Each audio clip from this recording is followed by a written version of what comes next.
Hello everyone and welcome back to Incident Insights. Today we are off to Carterton, which is located on the North Island of New Zealand and has an estimated population of 5,960. On the 7th of January 2012 at 6:38 am, 10 passengers and 1 pilot launched into a scenic flight on a hot air balloon known as Mr. Big. The flight was expected to last 45 minutes and take in views over the surrounding area.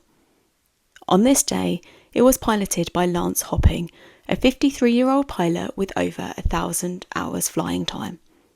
Lance was a safety manager of a local event called Balloons over Wairarapa and was described as one of New Zealand's most experienced balloon pilots. The balloon was a Cameron A210 model, registration ZK-XXF. The envelope was manufactured in 1997 in the United Kingdom before being purchased and imported into New Zealand by Early Morning Balloons Limited in 2001. The basket and burner system was manufactured in 1989. Hot air balloons are considered one of the safest forms of transport. The main reason that they are so safe is that hot air balloons only fly in good weather and slow wind conditions. On the day in question, the weather was clear with little wind and sufficient light, ideal conditions for ballooning.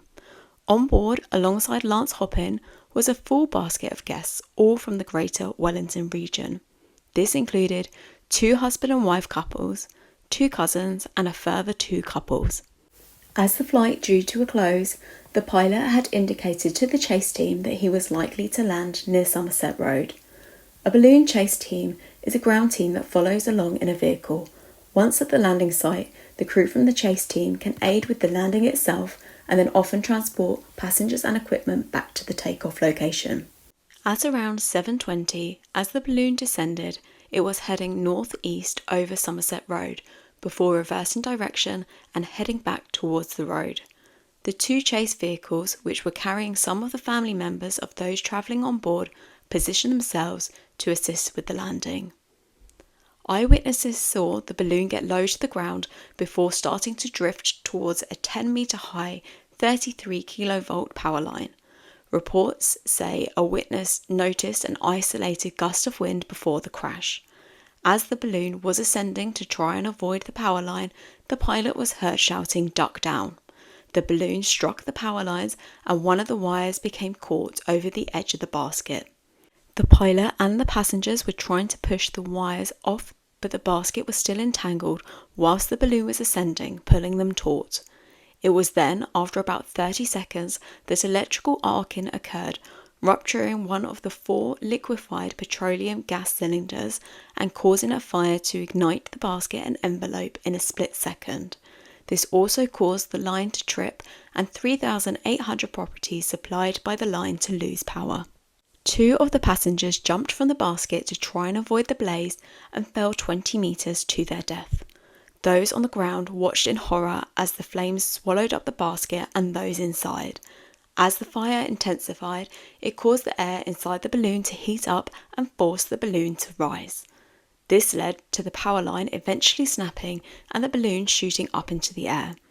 At around 150 metres high, the envelope burnt out and disintegrated, causing the balloon to plummet to the ground. The wreckage landed in a field just south of Somerset Road. Emergency services were on scene at 7:29 am, just 7 minutes after the incident began. They had been called by the crew from the chase vehicles. Shortly after they arrived, they found that all 11 people who were on board had died at the scene. The bodies of the 2 passengers who jumped were found 200 metres from the crash site and 9 bodies were scattered around the basket.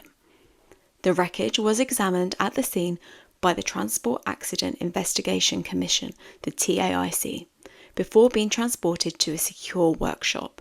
The bodies of those on board were transported to Wellington Hospital to be formally identified. On the 15th of February 2012, the TAIC released urgent safety recommendations in relation to maintenance checks and practices of the other 74 hot air balloons that are registered for use in New Zealand. An interim report was released on the 10th of May 2012. It concluded that there were errors relating to the record keeping and maintenance.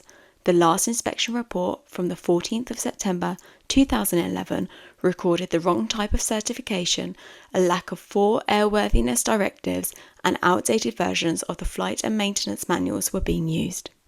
Toxicology reports found evidence of THC in the pilot's system, indicating the use of cannabis. This was described as concerning by investigators. A report from the Civil Aviation Authority that was released in February 2013 found that the pilot's medical certificate had expired 6 weeks before the crash, meaning that he should not have been piloting the balloon in the first place.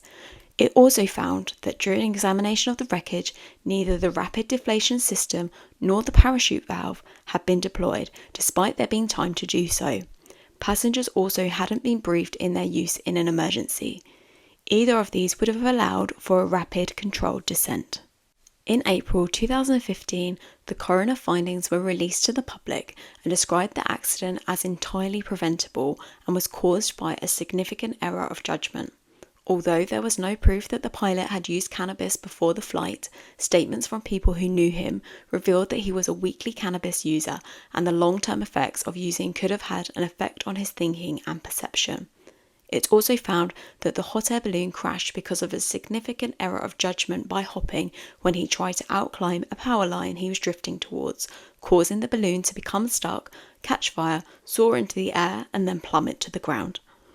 Recommendations to the CAA and the Ministry of Transport included implementing mandatory random drug and alcohol testing of adventure aviation pilots by the CAA or the police. They look at tougher sanctions for pilots testing positive for drugs or alcohol, including licence suspension, taking further measures to educate and remind pilot licence holders about their obligation to have a current medical certificate, encouraging and helping people to report concerns about pilots' medical certification, implementing a system for monitoring the currency of medical certificates, look at publishing pilots' and operators' medical certificates and licence status, changing the flight test standard guide to include training on avoiding power lines and what to do if they did come into contact with them, a look at recommending changes to balloon design to prevent them from catching onto power lines, and a look at requiring pilots to carry a second crew member trained in using the emergency rip-out deflation device.